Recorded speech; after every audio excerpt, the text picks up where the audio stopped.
మాజీ ఎమ్మెల్యే బాల్క సుమన్ను నాంపల్లి పోలీసులు అరెస్ట్ చేశారు. తెలంగాణ భవన్లో బాల్క సుమన్ ఉన్నారన్న సమాచారంతో పోలీసులు అక్కడికి చేరుకున్నారు. లోపలికి వెళ్లేందుకు ప్రయత్నించిన పోలీసులతో బీఆర్ఎస్ కార్యకర్తలు వాగ్వాదానికి దిగడంతో ఉద్రిక్తత నెలకొంది. పోలీసులు గో బ్యాక్ అంటూ కార్యకర్తలు నినాదాలు చేశారు. ఆ తర్వాత పోలీసులతో బీఆర్ఎస్ న్యాయవాదులు మాట్లాడారు. నాంపల్లి పిఎస్లో బాల్క సుమన్పై నాన్ అవైలబుల్ కేసు నమోదైందని, ఎలాంటి నోటీసులు ఇవ్వాల్సిన అవసరం లేదని హ్యాబిట్స్ ఏసీపీ తెలిపారు. పోలీసులు భారీగా మోహరించడంతో కొంతసేపటి తర్వాత బాల్క సుమన్ తెలంగాణ భవన్ నుంచి బయటకొచ్చి మీడియాతో మాట్లాడిన తర్వాత అరెస్టు చేసి తీసుకెళ్లారు.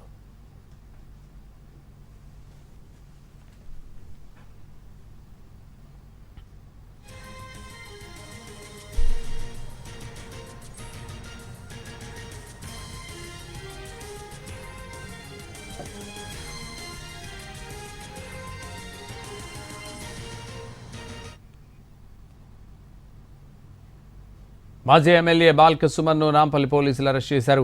తెలంగాణ భవన్లో బాల్క సుమన్ ఉన్నారన్న సమాచారంతో పోలీసులు అక్కడికి చేరుకున్నారు. లోపలికి వెళ్లేందుకు ప్రయత్నించిన పోలీసులతో బీఆర్ఎస్ కార్యకర్తలు వాగ్వాదానికి దిగడంతో ఉద్రిక్తత నెలకొంది. పోలీసులు గో బ్యాక్ అంటూ కార్యకర్తలు నినాదాలు చేశారు. ఇదే విషయానికి సంబంధించి మరింత సమాచారం మా ప్రతినిధి రాధాకృష్ణ లైవ్లో అందిస్తారు. రాధాకృష్ణ.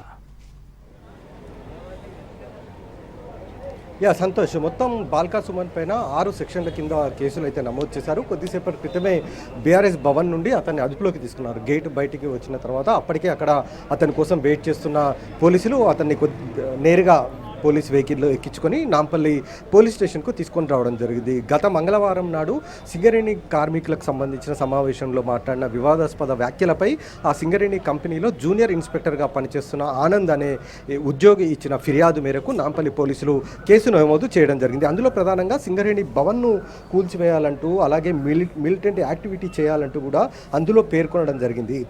ఆ వ్యాఖ్యలు ఏవైతే ఉన్నాయో ఇవన్నీ కూడా సింగరేణిని పూర్తిగా ఇబ్బందికర పరిస్థితులకు నెట్టివేసేలాగా ఉన్నాయి ఈ వివాదాస్పద వ్యాఖ్యలు. అలాగే కార్మికుల మధ్య చిచ్చు పెట్టేలాగా ఉన్నాయి అని ఫిర్యాదు చేయడం జరిగింది. ఈ ఫిర్యాదు పైన కేసు నమోదు చేశారు పోలీసులు.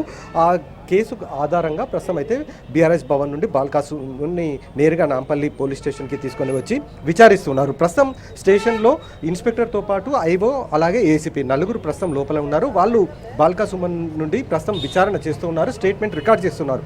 ఆ వివాదాస్పద వ్యాఖ్యలు ఎందుకు చేయాల్సి వచ్చింది, ఎవరి కోసం చేశారు, ఆ వ్యాఖ్యల వెనుక మర్మం ఏంటి? ఎందుకంటే దాంట్లో ప్రధానంగా మిలిటెంట్ యాక్టివిటీ అనేది ఒక బాధ్యత గల ప్రజాప్రతినిధి ఏ విధంగా చేస్తారు వ్యాఖ్యలు అంటూ కూడా ఆ సెక్షన్లు కూడా ఇందులో నమోదు చేయడం జరిగింది.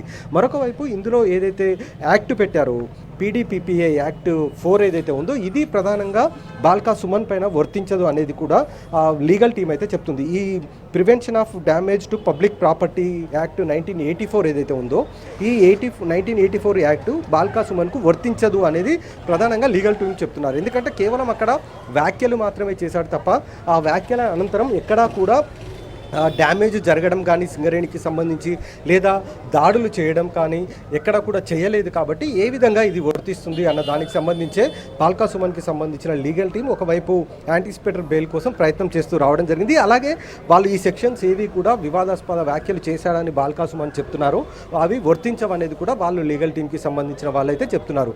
దీనిపైన ప్రధానంగా పోలీసులు అతని నుంచి స్టేట్మెంట్ రికార్డు చేస్తూ ఉన్నారు. ఆ రోజు జరిగిన సమావేశంలో ఆ వ్యాఖ్యలు ఏవైతే ఉన్నో ఆ వ్యాఖ్యలకు సంబంధించిన వీడియో ఎవిడెన్స్ని ప్రధానంగా బాల్కా సుమన్ ముందు ఉంచి స్టేట్మెంట్ రికార్డు చేసేందుకు ప్రస్తుతం అయితే అధికారులు ఇప్పటికే ఏర్పాట్లు కూడా చేశారు. దానికి సంబంధించిన ప్రాసెస్ లోపల కొనసాగుతుంది.